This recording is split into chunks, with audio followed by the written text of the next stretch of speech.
of American education. Horace Mann took a large stand in education.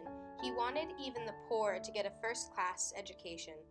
Mann is important because without his influence, the world might not have compulsory education. Mann is relevant to the topic this year since the theme is taking a stand in history. Mann realized without compulsory education, people were not learning enough and growing up to be responsible and wise like they needed to be to have a strong and successful future. Mann's influence affected changes that still likely impact students and teachers today.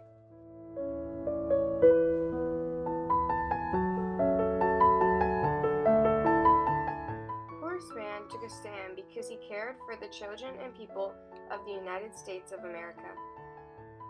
Mann was born into poverty in Franklin, Massachusetts on May 4, 1796. Horace Mann had two siblings, Stephen Mann and Louise Mann. His parents were Thomas Mann and Rebecca Stanley Mann. He was educated in a one-room schoolhouse that was very unorganized. His schools were underfunded and had very little academic resources. Mann was lucky if he got 6 weeks of school in 1 year. Parents felt that sending their children to school for a whole year instead of a couple months was not worth it. When kids were not at school, they were with their parents working at a family business or at home.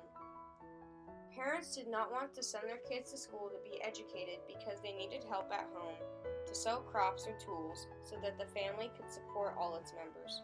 Mann was 20 years old when he was admitted to the sophomore class at Brown University.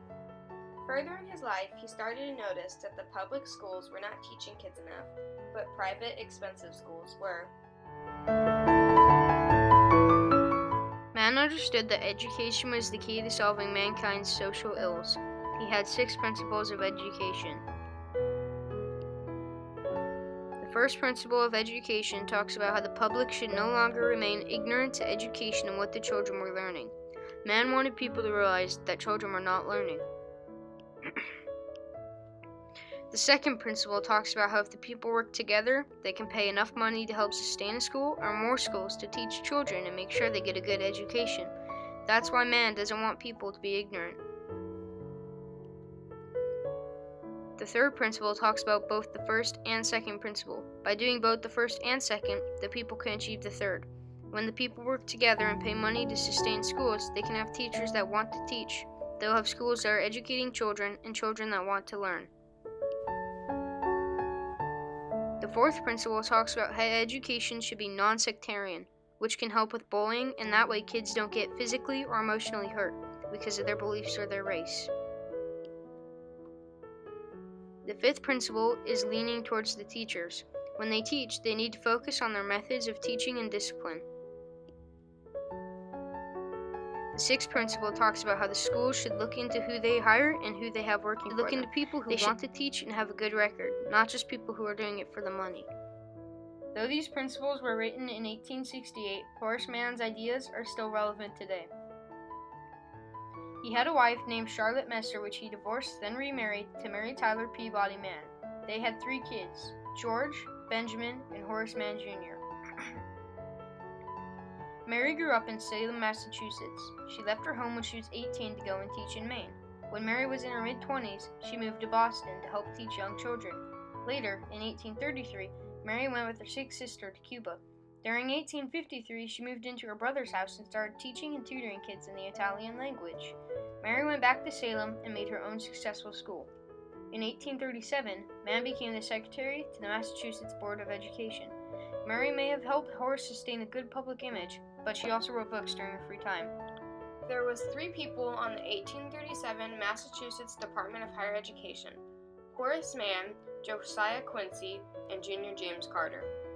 Horace Mann was in office at the U.S. House of Representatives for 5 years, from April 1848 to 1853. He had a special wig developed to speedy modernizations. He did his job well. He made compulsory education, which advanced the world. It made it so kids had goals in learning and had to know certain things to advance. When this happened, schools were not only producing children who wanted to learn, but children who were advancing. While Mann served as Senate on the Massachusetts Board of Education with history going back to 1647, was suffering and the amount of education that was declining. Soon, a resourceful reforming moment emerged, and in 1837, the state created the nation's first Board of Education. Rebecca Stanley, mother of Horace Mann, was born on February 23, 1761, in Alborough, Bristol, Connecticut. Rebecca then married Deacon Thomas Mann on June 29, 1786, although Rebecca unfortunately died on March 19, 1837. Thomas Mann, father of Horace Mann, was a farmer and a hard worker. His father died when he was only 13, but his father inspired him and left an amazing impression on him. Mann was a child who kept his feelings and injuries to himself. He loved his mother and respected her. Although Horace Mann was super smart, he was still opposed. John Taylor Gatto was against public education because in 30 years of him teaching, he realized that not only kids were not learning, they were bored.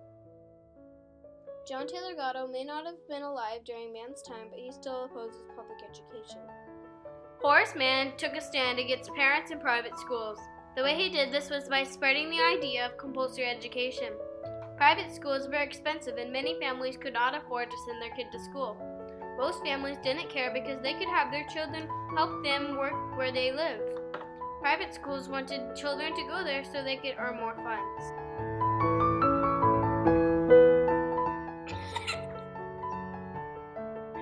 Horace Mann died on August 2, 1853, in Yellow Springs, Ohio, at the age of 63. He was buried at the North Burial Ground in Rhode Island. Horace Mann left a great impression on the world.